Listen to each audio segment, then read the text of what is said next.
一个小小的泡菜场里竟然有9999只老鼠。帅逼三菱拿着昊天锤，每天与老鼠杰瑞斗智斗勇，每打死一只杰瑞，他就能获得0.05块的高价薪酬。然而这天，他却被大批鼠群围攻了，更是吓出了你手机里的某个表情包。他不断的后退着，却一脚踩空摔了下去，刚好掉进一个泡菜缸内，却并没有人发现他。工人们用盖子封住了泡菜缸，由于工厂卫生不合格，政府查封了这里。时间飞逝，转眼已过100年，两个熊孩子来到这里玩耍，一股酸菜味迎面扑来，在好奇心的驱使下，他们打开了那个泡菜缸。突然，小伙猛地坐了起来，两人都被吓得不轻，屁滚尿流的逃走了。而小伙在泡菜缸纵然待了100年，容貌却没有丝毫变化。听说打出左边表情的将来是富翁，打出右边表情的将来是帅哥美女，那我这个算什么？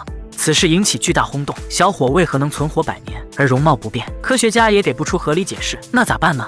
他们拿出一张图，就是一顿胡扯瞎扯。记者们懂了又似乎没懂，还连连点头。小伙在这个陌生的世界，内心孤独而悲伤，熟识的家人早已不在，但幸运的是他还有一个孙子，这孙子名为川西，两人一见面就抱在一起。他们不仅年龄相仿，长得还一模一样。面对100年后的世界，三菱对周围的一切都感到陌生。川西将爷爷带回了家，房间里的设备让三菱大开眼界。川西拿出家族族谱，看着照片上的人，三菱十分想念自己的妻子。随后曾孙带着他去了公墓，可刚到墓地，三菱就傻眼了，这活脱就是个垃圾场呀！广告牌不仅遮住了阳光，而且脏东西还掉在墓碑上。三菱上前将它查干净。此时几名工人过来换新的广告牌，三菱上去与他们理论，却并没有任何用处。他还和几人打了起来，结果爷孙俩都被抓进了监狱。待两人出来后，他们因为墓地的事闹了矛盾，三菱离开了那里。他准备做回老本行，在这里开创一个泡菜帝国，但1分钱难倒英雄汉，他穷的只剩喝西北风了，哪有钱去买食材呀？好在天无绝人之路，他竟在垃圾箱里翻到宝了。小伙妥妥就是个商业奇才，垃圾箱里的垃圾都能变废为宝。他用垃圾箱里变质的黄瓜，外加过期的食盐，再拿一个你家不要的破瓶子，将黄瓜切片放入瓶中，利用100年古法腌制泡菜。但没有水咋办？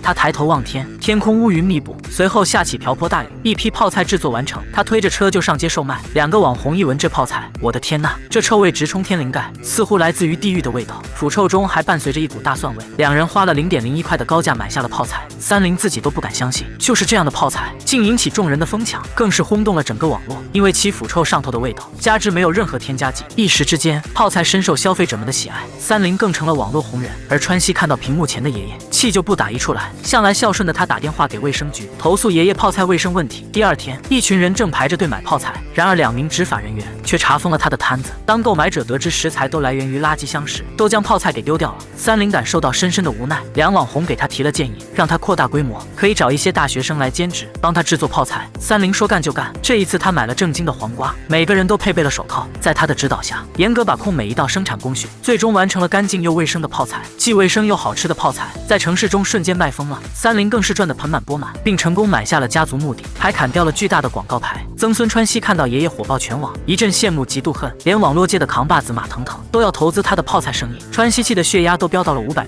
此时三菱却来到家里，扬言要建立一个泡菜帝国。然而这孙子逮到爷爷就是玩了命的坑。他怂恿三菱在网络上开通社交账号，在发表自己观点的同时，还能推广他的泡菜。但100年前的观点和理念与现代社会格格不入，这引起了许多人的不满，连助手也当场反水辞职。三菱成了人人喊打的过街老鼠，被泡菜缸腌制100年的小伙，这下彻底火了。他被媒体推上了舆论的风口，电视台还邀请他做采访。因为出色的对答，他再次赢得大量民众的喜爱，甚至有人要推选他当总统。三菱恰到好处的装逼，更赢得阵阵喝彩。比如自己是比尔盖茨的小舅子，玉皇大帝的亲侄子，这牛逼都吹破天了。主持人都被唬得变成了斗鸡眼，而下面的吃瓜群众竟然信了这鬼话。他用100年古法制作的泡菜堪称一绝，受到无数人的追捧，俨然成了商业界的传奇人物。各种上市公司的老总都想向他讨教学习，不曾想一场演讲竟让他成了全民公敌。原来向来孝顺的曾孙川西偷摸着混进了采访现场，向三菱提出了关于宗教信仰的问题。三菱一番言论下来，彻底惹怒了所有人，一时之间他成了全民公敌，政府甚至还要开除他的国籍。别人都是坑爹，而川西却是坑爷。